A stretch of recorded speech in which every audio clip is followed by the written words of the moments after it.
So now we're recording. So welcome officially, each and every one of you across Canada. We thank you for making time to join us. And as you heard our introduction, I'm going to now turn it over to Elaine, who will continue on with our presentation for today. Okay. Thanks, Daniel. Appreciate this. Definitely, I do have a bit of background in the emergency management field.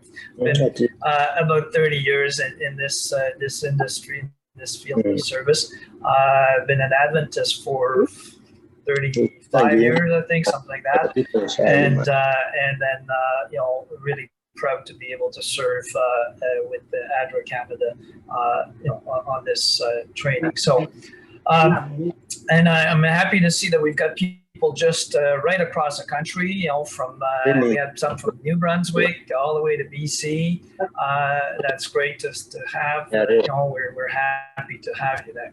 So a couple of just notes that I've made. This is session 2 today. So we did have, there's two other things that if you haven't had a chance, you're going to have to go back and look at it. So on the website and the link that Daniel provided, there is a video recording of an introduction which talks about personal preparedness, church preparedness, and helping out in your local community in advance of a disaster. So I'm not going to go over that again. We did in March, end of March, we did the session 1, which is more of an introduction to what ADRA does in Canada in terms of disaster response. And we do a lot of things, but I'm not going to go over that. I'm going to concentrate today on one of the things that ADRA Canada does, which is our specialty. The Seventh-day Adventist Church in North America, NAD, has developed this specialty in donations management. And we're going to go over today and what is donations management. So let me just share my screen here on that. And so you should be able to see the screen with the PowerPoint presentation. And just move a couple things around. So, oops.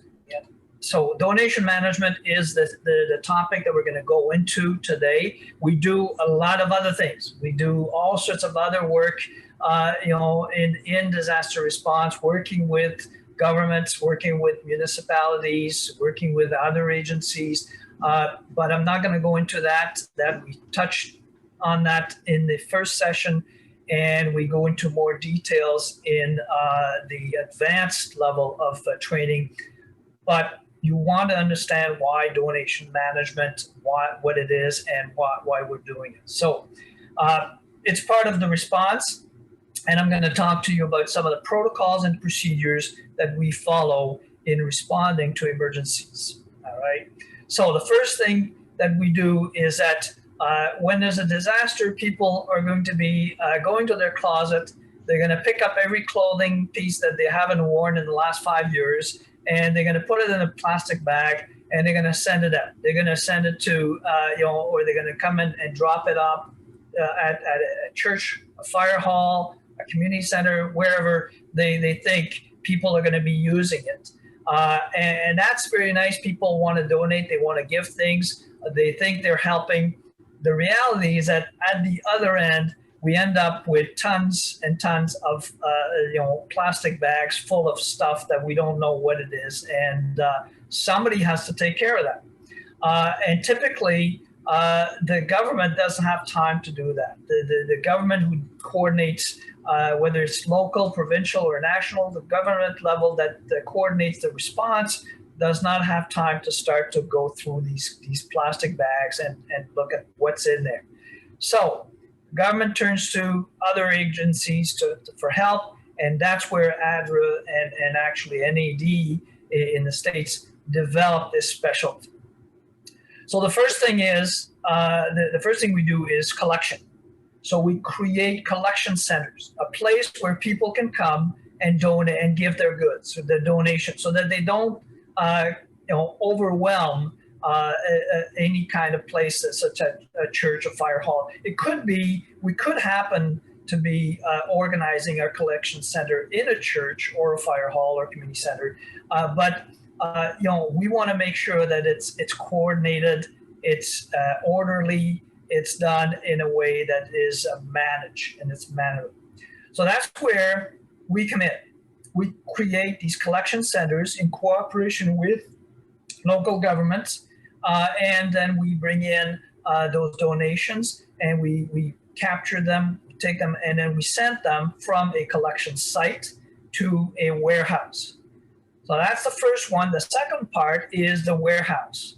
Now the warehouse, I'm not going to go into a lot of details today on the donation warehouse because that's the topic we're going to cover in the last session that we will be doing in a few weeks from now. We'll send you information on the date as soon as we have finalized that. But the donation warehouse is basically where we do what we call triage. Triage means keeping only what is good. People are going to put things in the bags that are in all sorts of shapes, all sorts of conditions. A lot of them some are dirty. They're sometimes ripped. They're missing buttons. The clothing in particular is in sometimes terrible shape. It's sometimes smelly. Sometimes you open these bags and they smell like crazy. They're terrible. So triage is an operation that looks at the government, the garment, and says, would I wear this? Basically, that's the thing. Would I wear this or not? And if not, then it's rejected.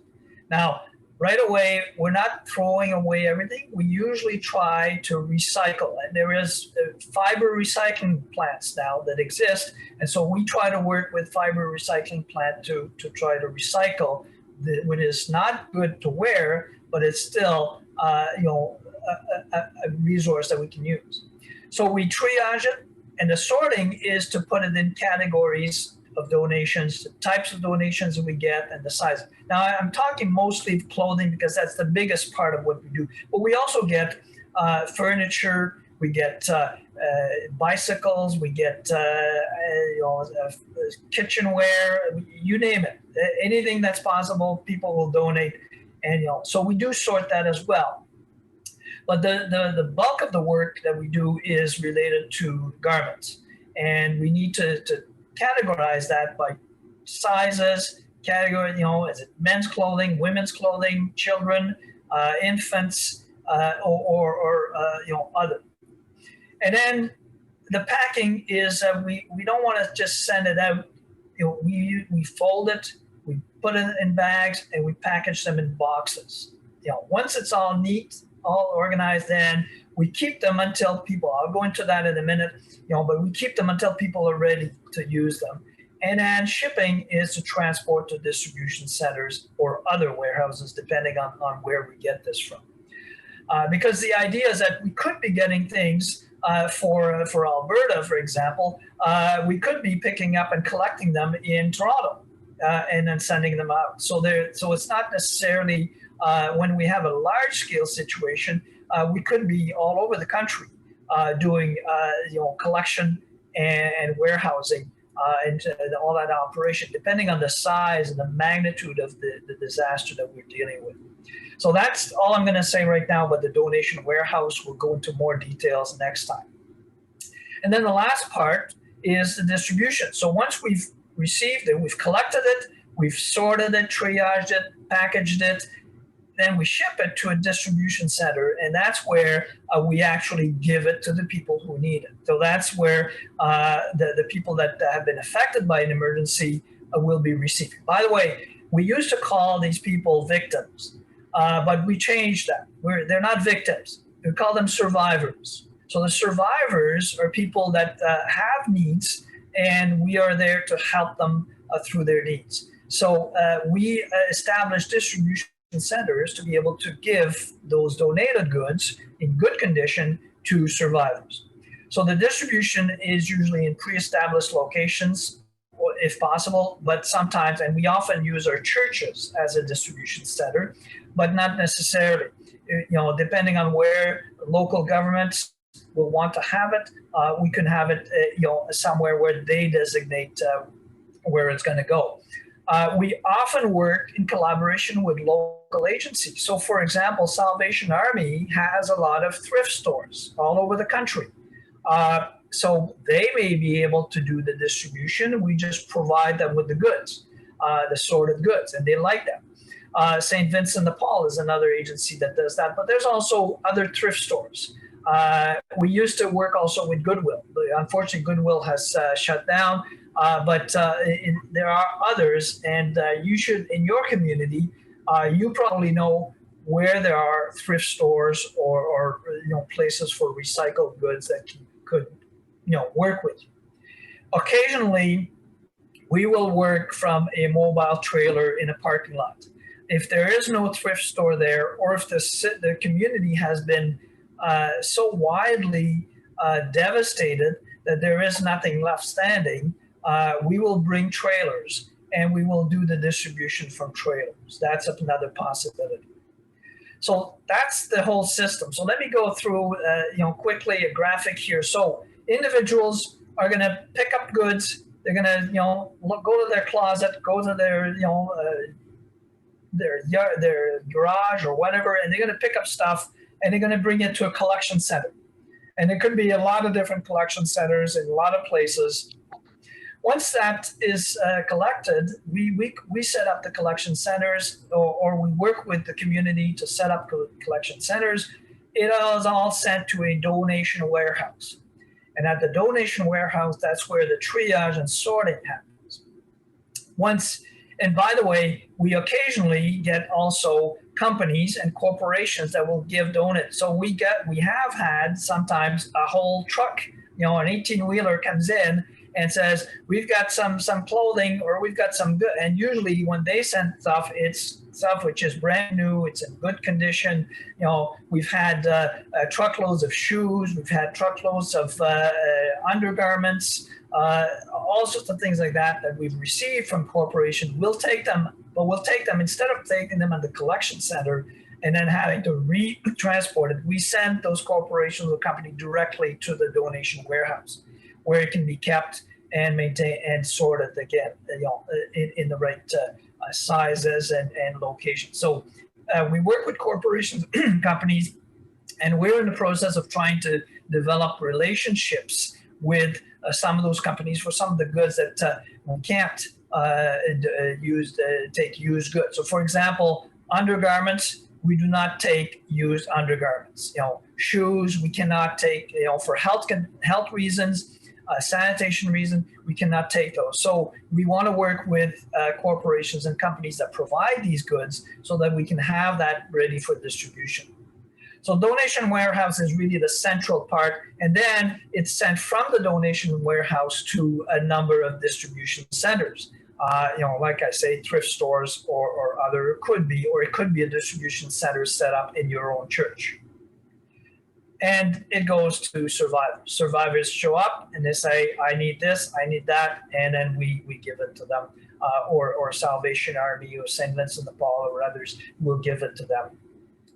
So that's the flow. That's the flow chart of how the goods go, from the individuals that are donors, that are giving things, to the survivors. All right, that's your key. That's a key chart that you want to remember. And then when we go to our exercise a little bit later, you'll want to be able to refer back to that. All right. And occasionally, like I said, we can have a mobile distribution center. If there's no distribution center set up, we'll bring in a trailer and we'll do the distribution from the trailer. So let's go into a little bit more detail of what's a collection center and where should it be located. So the collection actually can be anywhere. Usually within 1,000 kilometers, because of transportation, the cost of transportation, the further we go, the higher the cost. So we want to stay within a certain area as much as possible. But we have had things collected from one end of the country to the other occasionally. But we want to stay within a reasonable distance so that it's feasible by truck. Over the course of a number of hours. Usually. And even 1,000 kilometers is quite big. I hesitate. Usually we try to stay within an area, at least within a province for sure, and within a zone or an area of the same province. And a collection center can be anywhere. It can be a church hall, a community center, a school, but it has to be convenient for a place where people are going to be able to go and they know the place, they know where it is, and they can come in and drop off things. It has to allow for drop-off traffic, so cars have to be able to come in. People will just come in, they give bags or boxes or whatever they have, just drop them off at the collection centers, leave them there, and then go on. But it also should have as at least truck or cube van access for the pickup, because you want to be able to transport it to the warehouse, so you need a truck to do that. So you want to make sure that whatever location you have is accessible for trucks, and not everywhere it is, so you got to think of that. The size and accessibility should be appropriate for the operation. So depending on how big the disaster is, you're going to get more goods or less goods, and then you need to be ready for the amount that you're going to get. If you see that you're starting to get overwhelmed at one location, you may have to move the collection somewhere else where it's into a larger space. And occasionally what we want to do, if we can, if we have the time and we have the resources and we have the people there, we can do a little bit of sorting, discarding, so you're going to get stuff that is going to come in, and you're going to be able to judge whether this is any good or not. And you'll have people that are going to dump things that they couldn't sell at their garage sale. They're going to bring it there to get rid of it. And so maybe it's really not any good. So you may want to discard it before sending it to the warehouse and having, taking up space. So if there is time, if there's resources, you've got people at the collection center that can do that, you start to do a little bit of initial sorting and discarding. But it's not a must. If you don't have the resources, you just tap, collect it, make it ready for the truck, and then when the truck picks them up and brings them to the warehouse. So that's the first thing, is it can be anywhere, but it should usually be outside of the area where the disaster occurred. You don't want to have it right in the middle of the zone that is affected by that emergency or that disaster. The warehouse, should be outside the immediate disaster area as well, but it should be fairly close. It should be close to the distribution site, again, for transportation. You don't want to have it go, at the other end of the country or even the other end of the province to be able to transport the stuff. So I'll give you the example of Alberta, the Fort McMurray operation. We had the warehouse in Edmonton because it was a few hours away from Fort McMurray. It was still in a reasonable area, and it was in the same province, but also people knew where it was. It was easy to locate. And then we had the trucks go from the warehouse in Edmonton to Fort McMurray to do the distribution from there. But it shouldn't be in the area that's affected, definitely. And it should be where it's effective, but not affected. It should be close to truck routes. You want to be able to have, and you could have very large trucks. Like I say, if we've got corporations coming to donate, they'll come in with an 18-wheeler. So your warehouse should be in an area where you have truck routes, where these big trucks are allowed to come in. As much as possible, you want to have loading docks, and they're common, multiple loading docks, because you're going to have trucks coming in and out, possibly all day long, if it's a large emergency. We're talking 5,000 to 100,000 square meters. In large scale, you want to have at least somewhere between 10 to 25,000 square meters of space. Where do you find that? Well, usually what we do is we go to the local government. Either the government that's directly affected by the disasters, the community, or we go to the provincial government and we say, we need a place to work. That's what happened in Edmonton with Fort McMurray. That's what happened. We were in the Saguenay in 1996 when they had the floods there. And then that's what we did, is we went to governments and we said, we need a place. In Fort McMurray, they found an empty warehouse, and we used that warehouse for over 18 months. I'll go into that later, but for quite a long time. the Saguenay, we had just outside of the area, but we had access to an arena. This was in the summer. There was no ice, so we used the arena for the duration of that response, that disaster. So, but it has to be fairly large so that we can store the stuff, and then we have access to large and small trucks for loading and unloading. So warehouse location, somewhat outside of the area, but not too far from the distribution site as much as possible. And then the distribution centers themselves, they should be, you could probably have more than one. You could have a number of them. So again, if there's already something established in the community as a thrift store or something like that, that's your preferred location, but you may not. So you want to have possibly a number of sites where people have, because you don't want them to have to drive across the city or drive across town or have a long distance. Some people may not have access to a car, or and then the bus service may be disrupted, so there could be no transit. So you want it to be fairly close to the area where people have been affected. So it has to be convenient for those survivors, those that need assistance. So it could be a large church, the fellowship hall, a school gymnasium, civic center, community, and you can discuss that with the local community, where exactly would be the best place, and you can determine. And we're going to go into an exercise where you'll have to do some of that. It could be also in an official shelter. So sometimes the community will open a shelter, and we'll have, adjacent to the shelter, we'll have either a distribution point of some kind. It could be a school, it could be an area not too far away, or even a church close to the shelter. And that might be the best place to go, because the people that are staying in the shelter will need replacement clothes. They will need things for them. So the shelter might actually be your best place to have, to be able to distribute, at least at the onset, until people are able to go back to their homes. You want to be able to give them some survivor clothing, or survival goods from that location.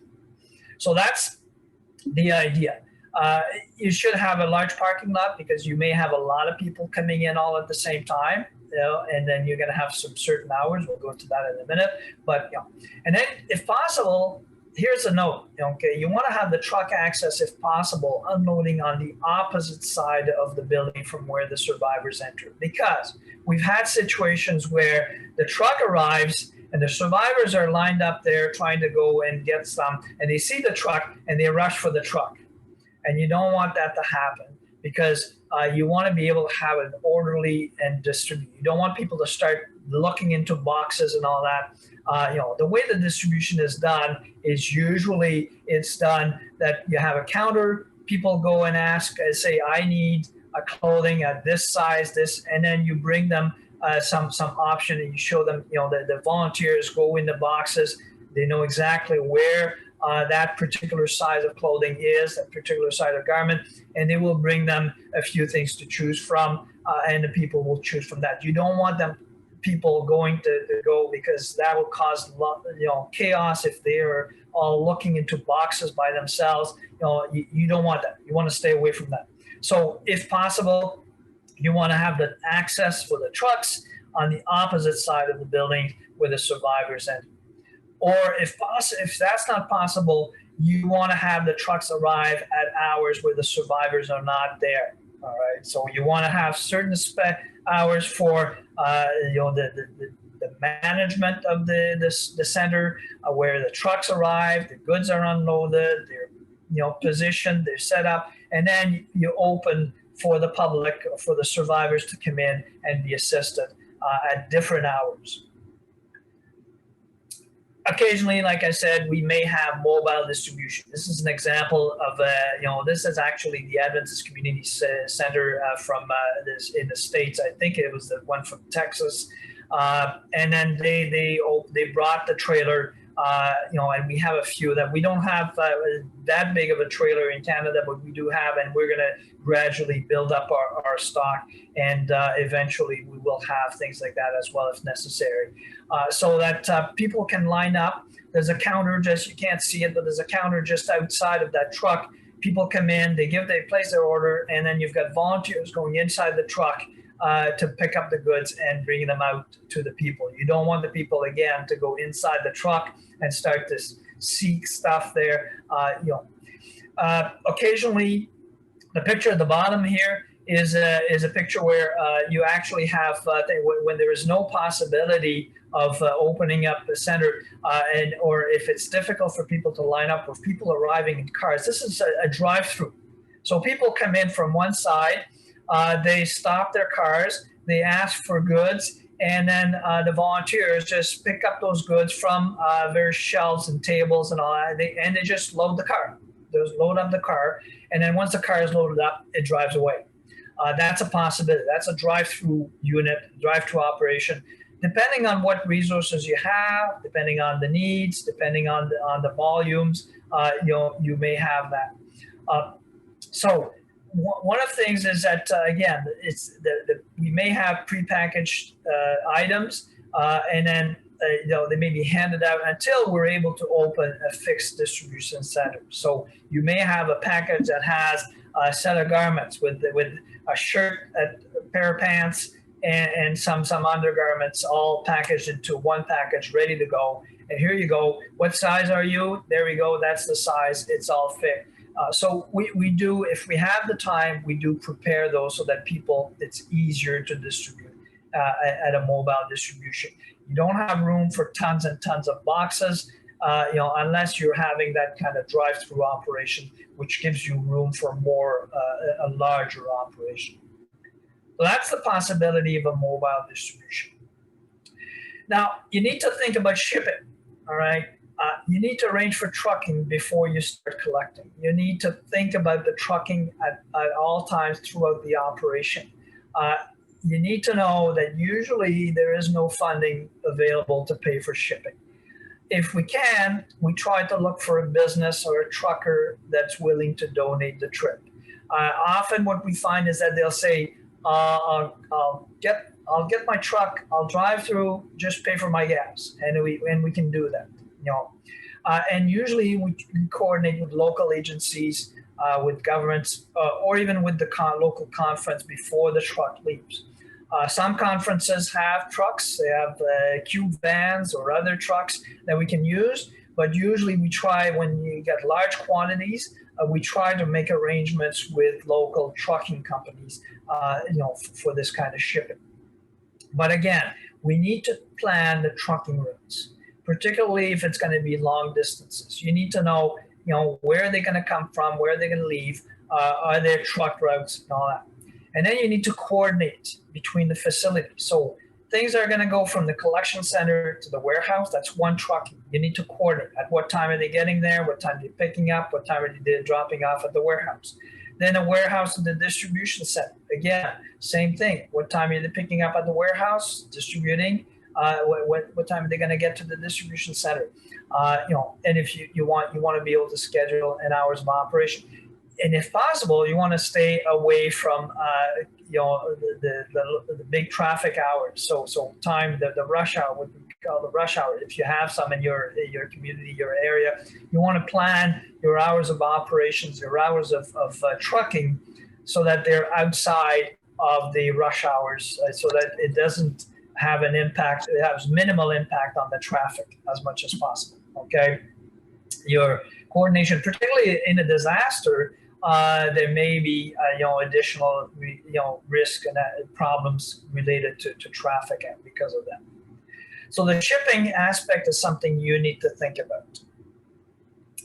So this is a diagram that gives you basically the idea of how the system is location-wise. So at the outside, anywhere you've got collection center. The outer ring there shows you the collection center anywhere outside the immediately affected area, okay?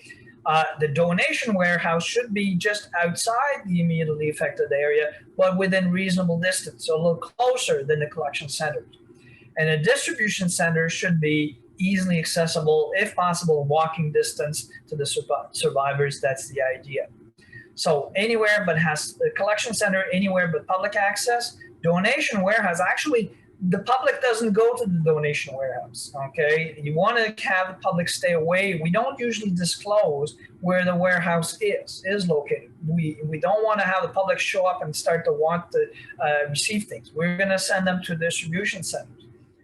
That's where the survivors will be picking up stuff. But again, you need to consider trucking and access to trucks and access to trucking routes. All right? So that gives you an overview of the system, a diagram that gives you how to think about the different locations. Now, I want to go into, there's phases. It doesn't happen all at once, all right? So we are currently in preparedness mode. We're trying to be ready. We're doing everything we can. We're training people. We're gradually buying up equipment and stuff so that we're ready to go. And we have had a number of operations. And we're praying to God that we get enough time and resources to be able to prepare properly, so that when the next disaster comes, because it's not a question of if, it's a question of when. We know that disasters are going to happen. All right, we know that there is no if the Bible tells us, there are going to be all sorts of, and we're seeing that. So when it happens, we want to be ready. That's where you've got your little sign there. When the disaster occurs, we get into a response mode.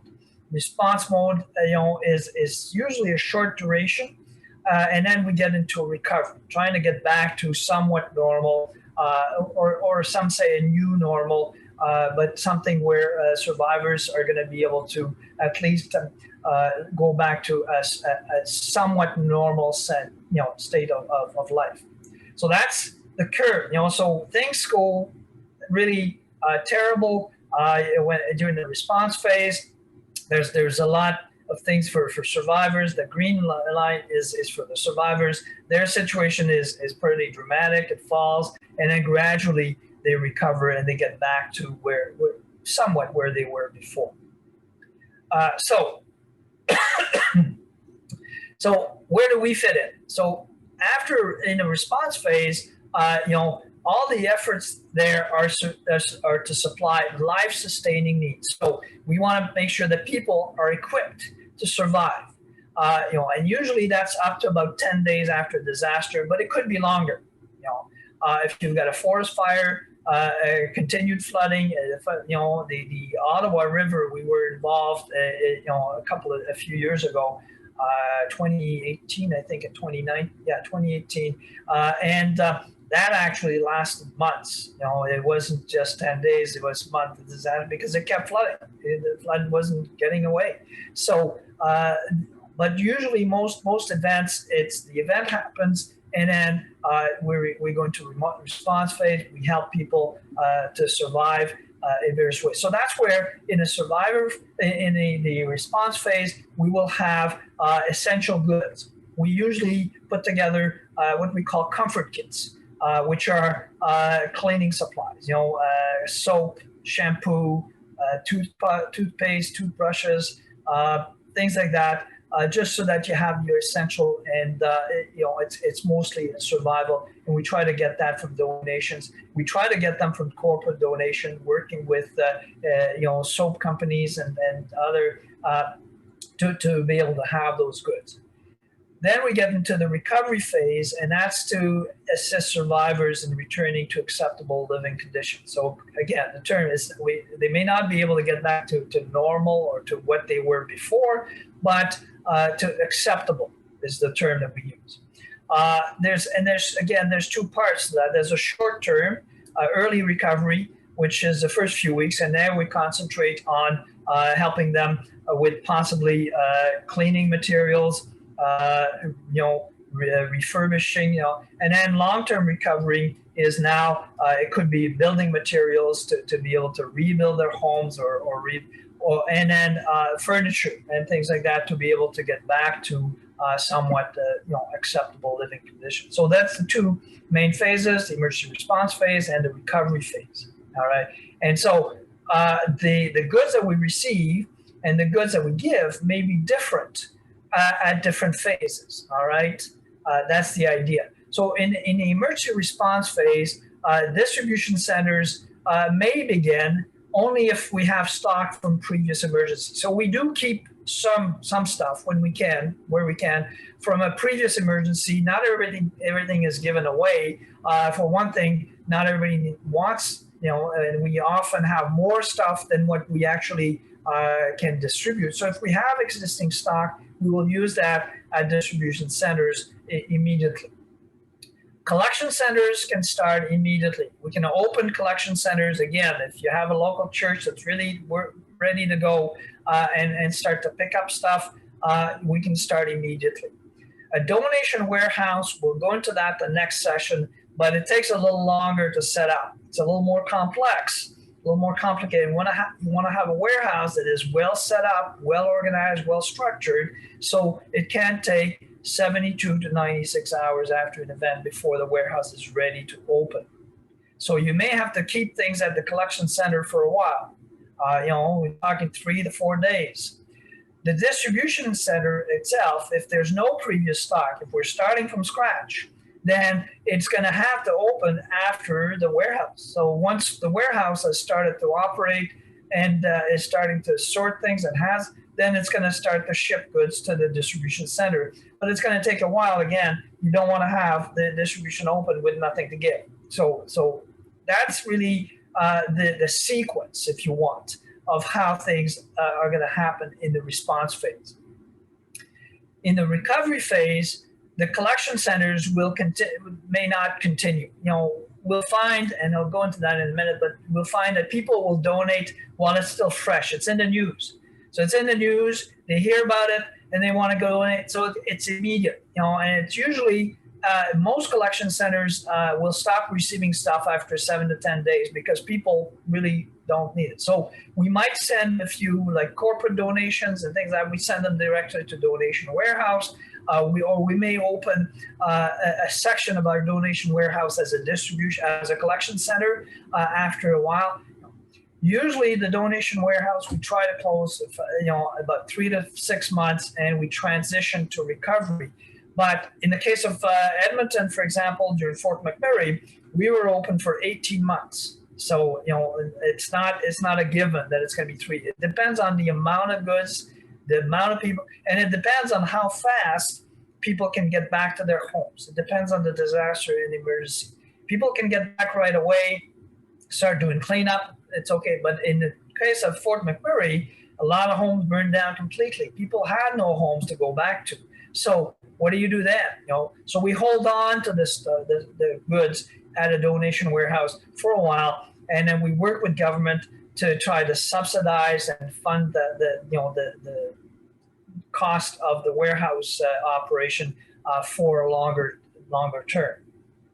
The distribution centers, they close, and we can refer the survivors to longer term agencies after about 4 to 6 weeks. So if we need to open a distribution center specific, we'll open that, and we will provide the distribution to the survivors for a while, for 4 to 6 weeks, and then we'll work a plan with local agencies to say, okay, we're now going to be leaving, but we're going to leave you to do that. That's what we did in Saguenay with St. Vincent de Paul. St. Vincent de Paul was located there. They were ready to go, and they took over. They had access to some resources, some facilities, and they started, once we finished, they started to take over, and they did the distribution going forward. So that's, in the recovery phase. This is a little diagram that shows you a little bit what happened. So right on the left-hand side, you've got the response phase. During the response phase, we concentrate on collection. We do essential distribution. So like I say, things that people need right away. Change of underwear, undergarments. They need soap and shampoo and things like that. That's the essential. And if we have access to that, that's what we distribute in the front end. And we start to initiate the warehouse. We start to collect stuff and start to open the warehouse and start to setting up. Now, what you'll find is the blue line shows the offer. people will start donating. Like I say, it's in the news. People hear about it. They want to donate. So you're going to get a lot of stuff coming in right at the front end. And as you see, the line is going down over time, and it's going to eventually stop. People are going to stop bringing things. However, the demand is the orange line. And that's when people are ready to receive. So at the beginning, people, if they've lost their home, they have no place for new furniture. They have, or for donated furniture. They have no place for equipment and kitchenware and things like that. Where are they going to put it? All right. So that's why we, on the early recovery, we warehouse. We hold on to stuff. We hold on to it until they're ready to. So the early recovery, we start to reduce the collection. Less people are coming to give stuff, so we have less needs for collection. We move some of our volunteers who are doing collection to the warehouse, and we're starting to do some distribution if we can, if we're ready to do it. And then we do we concentrate mostly on warehouse at the early recovery. When we get into the rebuilding phase, that's where people start to rebuild their homes or to restart or go back home or clean up and all that.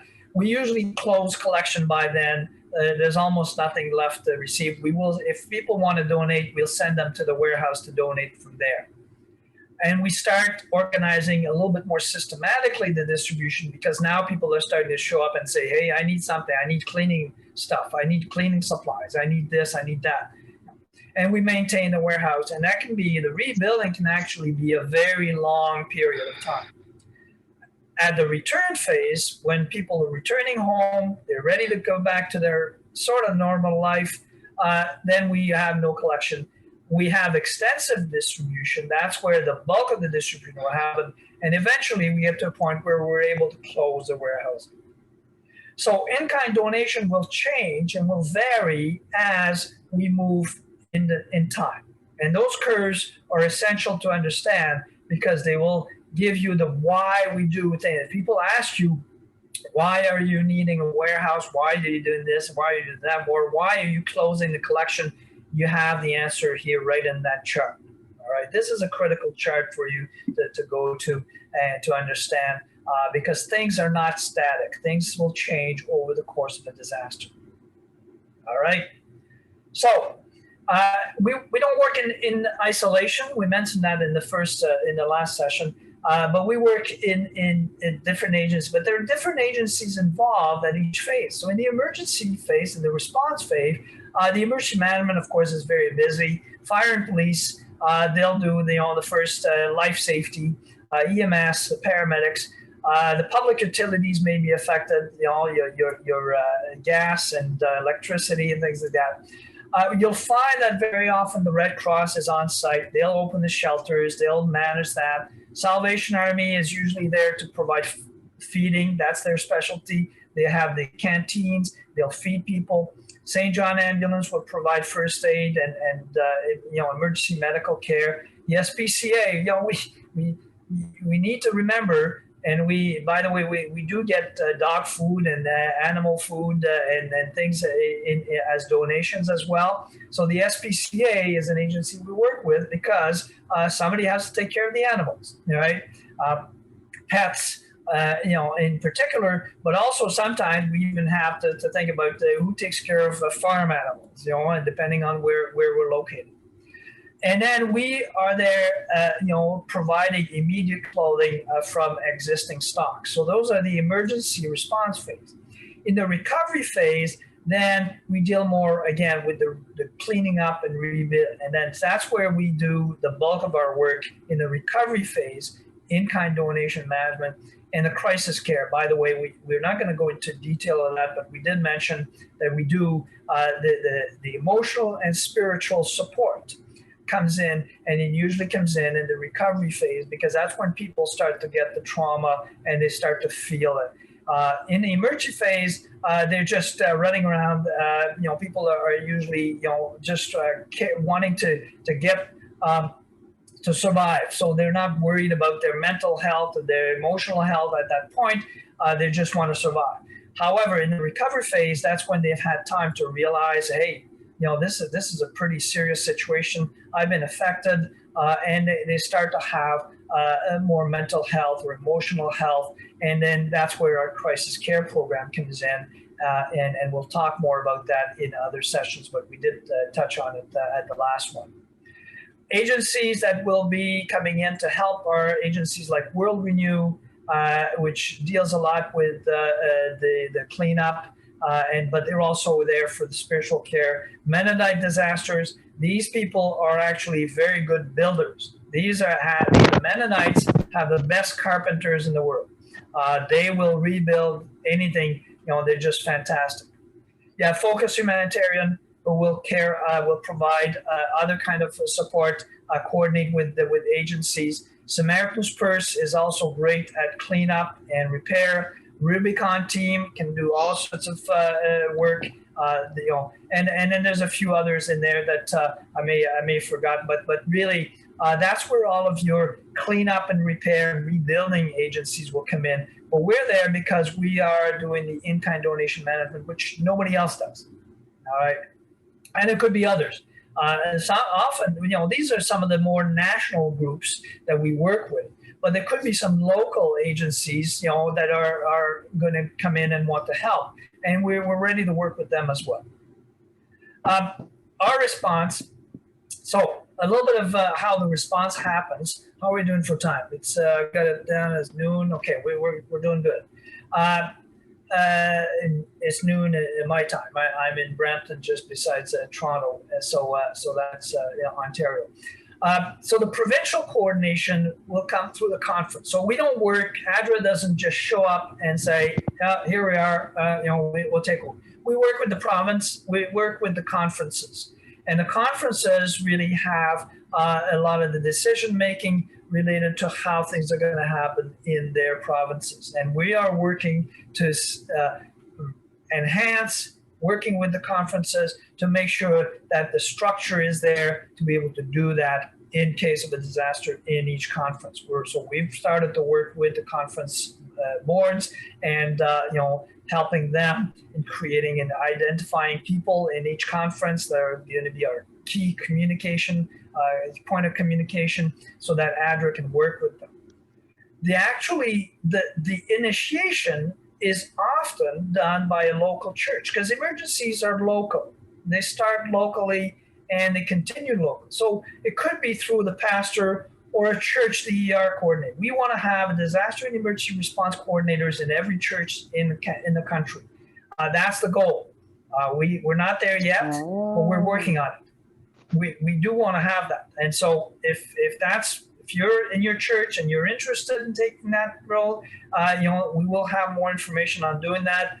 That's one of the things that Daniel is coordinating with the conferences to be able to come in and have church DER coordinated. So when something happens locally, the church DER coordinators knows the resources, knows the community, knows the authorities in that community, and is able to initiate the work. Support and supervision and support comes in from provincial DER coordinators. We don't have those yet established. That's where we're working on with the conference to be able to have that. We do have some. So for example, in Alberta, we were just talking, and I know he's on the line, that's why I'm going to pick on him, but Enoch Oduro is the Compassion Ministries coordinator for the province of Alberta, and he is also our DER coordinator. So we're working with that Enoch when something happens in Alberta. We want to have that in every province. Every conference should have one.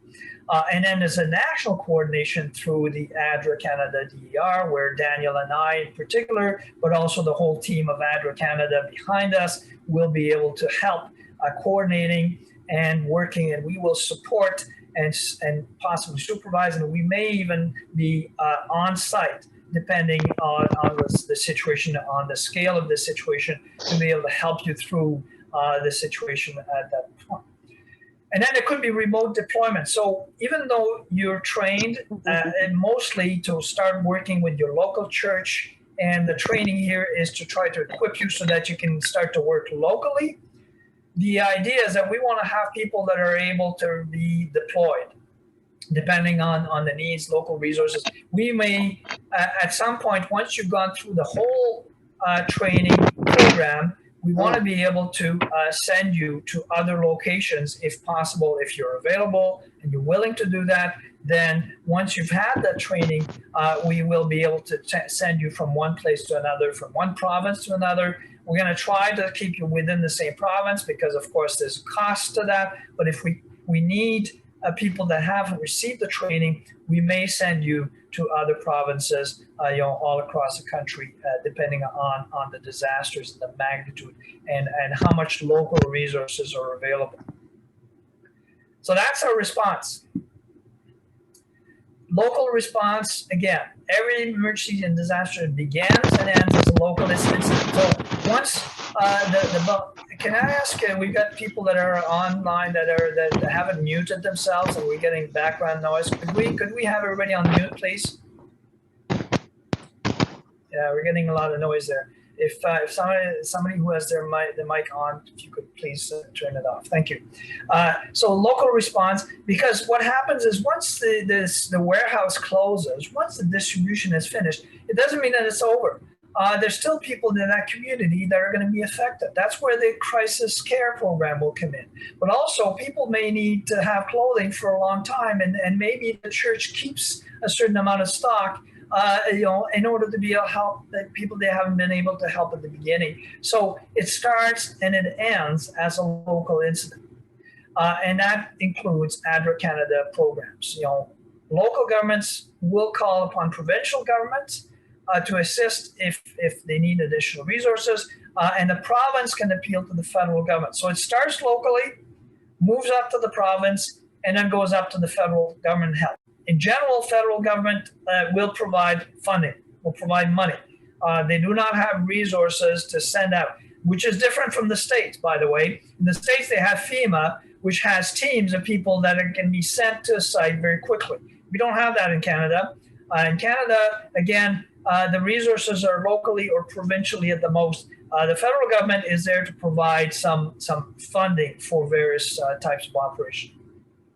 So the provincial ADRA DR coordinators must be kept advised of disasters. So if you have something that's happening and you're the church DR coordinator and your response, you want to have the DR coordinator for your province, for your conference, advise, hey, we're going to be helping our local community because we've got this kind of an emergency. Here's what's happening. And then they will keep ADRA Canada, myself, Daniel, advise, hey, we've got a situation going on in such a community. So for example, we had in St. Albert, in Alberta, 2 weeks ago, I think, there was a fire in a senior home. There was an evacuation, and Pastor Guzman called me and said, hey, we've got a situation here.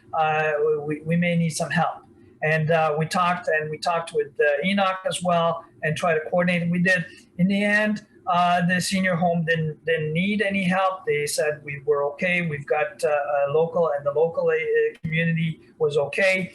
But we were ready to go. We were ready to support the people in St. Albert. There's a church there. We were able to support them, ready to go if they need it. Any local, but again, it started there, and I didn't know there was something in St. Albert until I got the call. And I won't know if there's something in your community until you call me to tell me, unless it's something that's in the news. But usually the news will come a little later, and I'll find out about it later. I don't want to find it from the news. I want to find out from you. I'm not going to go into detail. This is a pretty big diagram, but just there's a gradual escalation. All right, it starts local and it moves up. So the local church coordinator leads with some support from the area. The area coordinator will then go, if it moves up, we're talking here 11 to 50 families to a minor emergency. It moves up. And then you get to a major emergency, 51 to 100 families. These are not set numbers. These are just a gradual, a general indication of what could be a threshold, but sometimes it could be a little bit more than that. And then the conference coordinator will take that with some support from ADRA. And then in a major disaster, that's where ADRA Canada will come in and take a lead role in coordination, but always working with the conference coordinator at every stage. And then we thankfully we haven't had any, and we hope we never have any, but mega disasters when you have 10,000 or more family. Now we're talking, something huge where the province and the federal are really overwhelmed, and we're coming in and we're going to be helping to again, doing the best we can. So as you can see, this is gradual. It starts at the local, but it can go up, significant, and it doesn't have to wait. It can go from very quickly from local to a disaster, depending on the magnitude of the situation. It doesn't need to go from one to the other to the other. It can go directly to ADRA Canada if it is determined to be something major very quickly. Now, we often have a question about the Sabbath, and I want to make that clear right from the start, all right, is that yes, we work on Sabbath. We will do donations operation on the Sabbath. There are biblical references that, will justify this. So Jesus went about doing good on the Sabbath. That's in Acts 10:38. It is lawful to do well on Sabbath days, Matthew 12:12. Those are indications. We're not going to stop on the Sabbath to say, oh, sorry, we can't donate, we can't sort donation, we can't give you anything because it's Sabbath for us. So we will try to provide so that a person who is a volunteer isn't in a warehouse, stuck in the warehouse or collection center this week, every week on the Sabbath, so that we can rotate people through, so that you get one Sabbath a month that you work, and then the other Sabbaths you're able to go to church. We try to do that. We do the best we can with what we've got, all right? But we are not going to close our operations on the Sabbath. Okay, just want to make sure that that's clear. Also, the reverse question comes in is that what happens about Sunday? So sometimes we employ volunteers that are not Adventists, but they're of other denominations, but we're happy to take them in and put them to work with us if they want to donate their time, but they may want to have the Sunday off. And so we will respect that. If they want to have the Sunday off, we can make arrangements to schedule so that they can have that Sunday and they can go to church or whatever they're. And I'm thinking of a Christian denomination, but there's also the Friday for Muslims, and then there may be other days that are for other denominations. We want to be respectful of that. And so we want to schedule our volunteers in order to be able to accommodate for every possibility. All right. So hours of operations, collections operations will be happening most of the day. But you got to remember that you may have some rush hours. You may have times when people are it's going to be easier for people to come in. So between 6:30 and 9:30, it's good for people going to work. So they'll put things in their cars, and then they drop off things at the collection center as they're going to work. And then there's the other part is that some people will take things after, when they're getting off work, and they'll do a detour. They put things in their car in the morning, but they don't have time to stop then. When they come back from work, that's when they'll stop in. So you have two basic rush hours for collection centers, the morning and then the afternoon. And then, you remember that most people will go to church on Sunday morning. So particularly if we're going to be using a church as, particularly in a church in another denomination, we have to be careful that we're not going to disrupt the Sunday service at that church by doing collection there. So we may want to actually close the Sunday collection out of respect for if we're in another denomination's church, we may want to do that. And operations could be scheduled for one day, or it could be several weeks, depending on the need and how fast. I remember in the Saguenay, we opened the collection center and in the area of Montreal, and we opened it, and 3 days later, nobody was showing up anymore, so we closed it. It lasted 3 days, and we collected most of our stuff that we got from that collection center after 3 days, and we had other collection centers that stayed on for a couple of weeks. So it really varies from one place to the next, you have to schedule, you have to think about how you're going to do that. The warehouse, however, could be long hours. So truckers, particularly the truckers that are going to donate their time and their use of their trucks, they may want to do it after they're finished their regular routes. They may have work, jobs, and they may say, well, I'll come in, but I'll come in and work for you and do some collection of goods and then transporting from one place to another. But I'm going to have to do it, after normal hours. It could be evening, it could even be night. So you could have 24/7, mostly at the beginning. And gradually, as less and less stuff comes in, the hours may be reduced. So you have to work with the trucking companies, you have to work with the demand, see how it flows, but you have to be ready to open 24/7 for a while, at least. The distribution, however, must operate at the convenience of those who need assistance. It could be long hours, particularly in the early days. In the beginning, right after the event, people will come in, will show up and at all hours and say, I need this, I need that. People will come in, again, there could be rush hours, early in the morning to pick up stuff before they go to work, or late at night, late in the afternoon before when they come back from work. And as the demand decreases, then we can reduce those hours, same thing. Now, one thing also is that in disaster, there could be curfews. So we have to be careful. We have to think of curfew. If there's curfew in your community after a disaster, and it's happened, we need to respect that, which means we need to make sure that people have enough time to get back home after picking up goods at a distribution center to get back home before the curfew starts. So we need to plan our closing hour in order to, so that it doesn't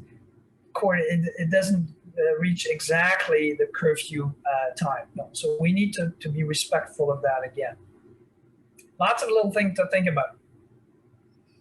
Now, we have an acronym for what is doing. And these are examples. These are actual donation locations, all right? These are people in disasters. Those are in pictures from the States. We haven't had that in Canada yet, thankfully. But these are actual donations, sent by people and dropped off by people, and they come in all sorts of shapes and forms and bags and all that. And we call it STUFF, and the acronym is STUFF because it's surplus, trash, useless to frantic folks. So we pick up stuff. Donations are often stuff, and that means they come in all sorts of conditions, and they're not necessarily what we really want, but that's what we're going to get. All right. Now our job is to turn that stuff into goods. So with the surplus, trash, useless to frantic folks, we turn it into goods, which is gleaning out of donated stuff. And that's what and there's those pictures, so that you got the before and after. The pictures in the previous slides are the before. That's what we get. When we finish with them, that's what the pictures that you were showing here show you exactly what they look like. They're all packaged, they're wrapped, they're palleted, they're ready to go. The center distribution center and ready to warehouse to maintain. That's the example of that's the work that we do. That's the bulk of the work, and that's why we're specialized at ADRA and NAED and ACS in the States. That's what the specialty that we've developed, and we're good at it. And we want you to become experts in this field as well, so that when something happens in your conference, in your province, you're able to do this kind of work and coordinate that. So we are the experts at doing that, and other agencies that are doing all sorts of other great things. Count on us to be able to do this kind of work. That's the bulk of work. Like I said, again, it's not the only thing we do. We can do all sorts of other, survival support and disaster response and relief. But this is our particular field of expertise. All right. So we're coming up to wrapping, and then we're going to go into an exercise. So ADRA Canada works with community organizations. So we don't do things in isolation. We want to work with the groups, with different agencies and the general public to gather the donated stuff. If we can, we'll get persons, business, or group involved, so we do take on what we refer to as spontaneous volunteers. People show up and say, I want to help. Is there something I can do? So we're training our members, the ADRA members and Adventists, to be able to be supervisors and managers and team leaders for all of this, so that when those spontaneous volunteers show up, that somebody can take them in and show them the ropes and bring them around and then mentor them and help them through, so that they can, we need manpower or human resources. We need people. So we will take people, but they come in and they don't necessarily know how to do it. So that's where we're training to have at least a core team in each location that knows how to do this, so that we can have them supervise the work that's being done there. So the collection center is there to accept the donated stuff, and they can be managed by ADRA, but sometimes the collection center can be organized by somebody else, and then sent to the warehouse. Collecting, sorting, you need to know what to collect as much as possible, and we coordinate with local, we look at what is going to need in terms of distribution. Again, the season, the area of the country is important. And again, underwear, socks, and shoes must be new and original packaging. We do not, donate any used underwear, socks, or shoes. As much as possible, when we package it, we're going to use uniform-sized boxes, and we have to be careful. We don't want anybody to break their back, so we try to limit the weight to 45 pounds at the most.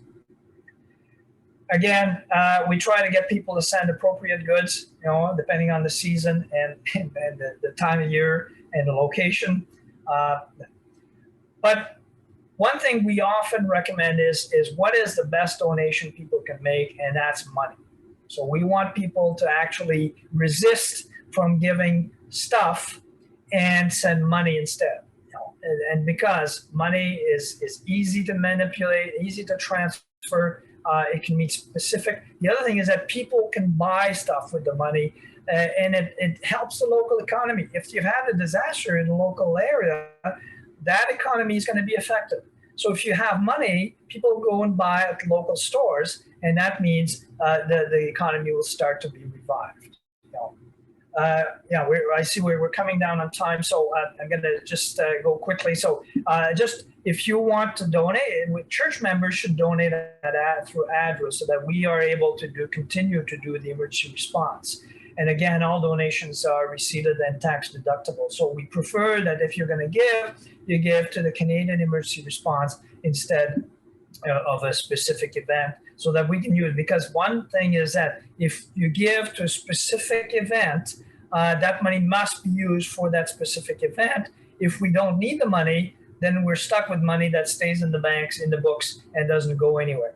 So if you give it to Canadian Emergency Response in general, if we don't use it in one event, we'll use it in the next one. So make sure that that's something that you contribute if you're going to donate to. Again, warehouse managed by ADRA under agreement with local and provincial, not intended to directly serve survivors. The volunteers do the sorting. They enter information.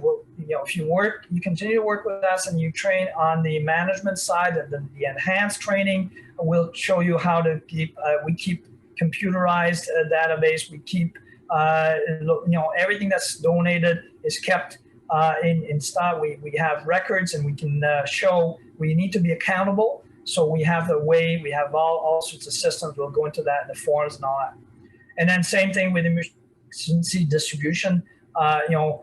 We could be provided for immediate need. This is an example of tables that were set up at a shelter with immediate goods that needed, comfort kits, blankets, things like that, and new clothing as much as possible.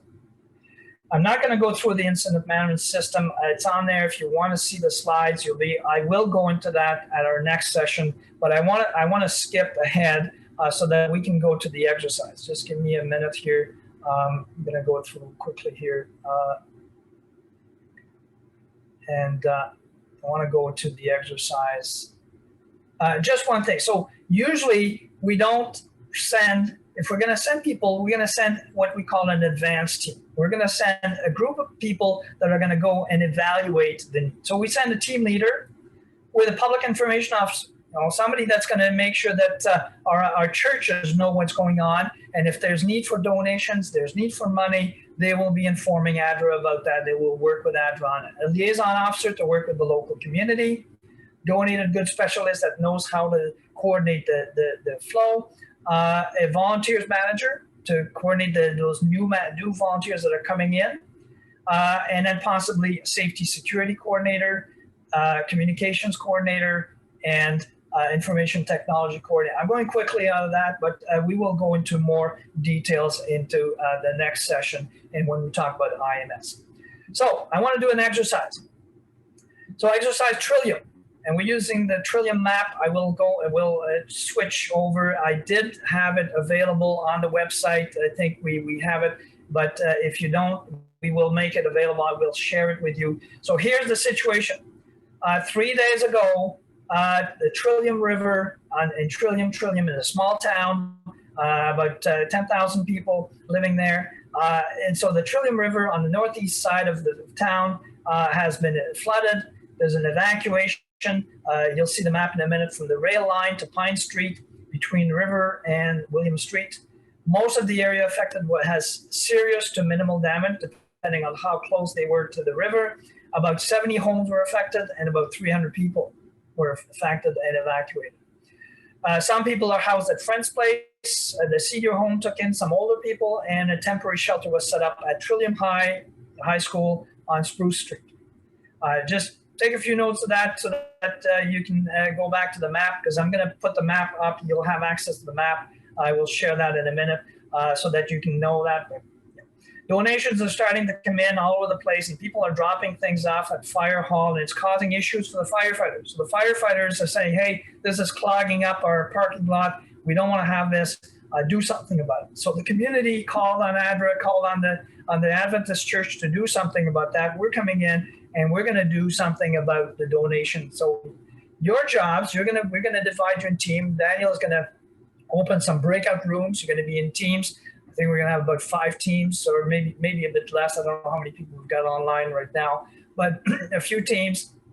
And in a team, you're going to discuss. You'll have to unmute yourself, and in your team, you'll discuss where are appropriate locations for collection centers, possibly a small warehouse. We're talking a small town here, 10,000 people, so it's local flooding. So you probably are not expecting a lot of stuff, but you need to have a small warehouse and a distribution plan. Where are you going to have, including shipping routes? That's your job. All right. Your job as team is to plan the flow. How is it going to go from a collection center to a warehouse to a distribution? Where are you going to select this in location, making sure you have shipping routes? That's your job as a team to do that. Let me pull up the map. Here, give me a sec here. Just typing in, Elaine, you can pull it up, and I also sent everyone a copy by email on the map there. Okay, there we go. As well. So let me go through the map quickly. So this is the whole map here is, I'm going to reduce the size in a minute, but I just want to go through quickly. So the whole, this is the screen. I think you have to change your screen. Didn't I change it? Oh, hold on a sec. Hold on. So let me stop share and let me try again. Share screen. Share this screen. There we go. Okay, you're seeing the map? Okay, okay, good. Beautiful. All right, all right. So this is the map of Trillium. And by the way, this map was developed by Emergency Management Ontario, and it's being used for every exercise, every training event that the province of Ontario does, is on there. All right. So let me go quickly to what you've got in Trillium. So north of Trillium, you've got a town called Collegeville, which is a little bit bigger. It's probably 100 to 150,000 people. You've got a small town of Westlock, 45 kilometers away. Now, at the north, you've got the main highway, Highway 499, which goes right through, and has, exits here. You've got ramps to get, so you have access to the main highway. You also have a provincial highway, which is 206 here, which is a little smaller, but it's still a 4-lane highway that goes up to Collegeville, and then down here, way down at the bottom, it goes to another town called Morin, 40 kilometers south of that.